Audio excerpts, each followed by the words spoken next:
Un texto dramático es diferente a un texto narrativo o poético, porque se escribe con el fin de representarlo en un escenario o teatro frente a una serie de espectadores.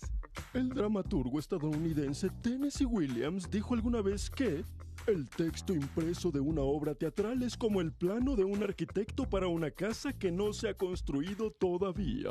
Entonces, si el texto teatral es la base de la puesta en escena, es importante que conozca sus elementos. Los elementos externos del texto teatral los determina la época histórica en que se sitúa el suceso, ya que involucra una forma de vestir, hablar y comportarse. Mientras que los elementos internos se refieren a la manera en que se narra la historia, como el tema, la anécdota, el argumento, el conflicto, los personajes, la atmósfera y los diálogos.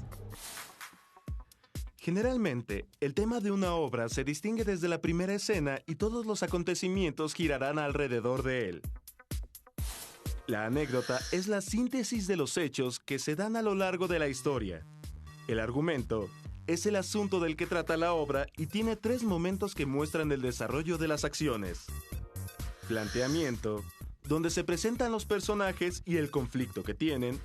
Desarrollo, que comprende todas las acciones que realizan los personajes para resolver su conflicto. Su momento más intenso es el clímax, cuando se enfrentan los personajes contrarios. Desenlace, donde se resuelve el conflicto favoreciendo o no al personaje principal.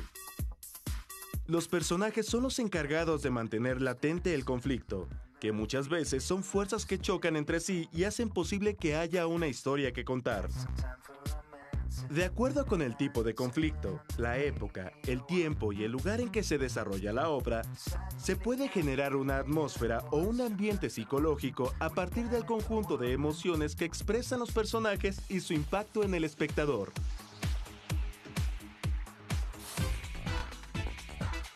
El texto dramático parte de una forma narrativa llamada diálogo, y a través de él, los personajes van exponiendo la historia, ideas y acciones. Es un recurso para saber quiénes son, qué hacen, dónde se encuentran y cuál es su conflicto. Las acotaciones, que por lo general aparecen en letras cursivas, son indicaciones que da el autor.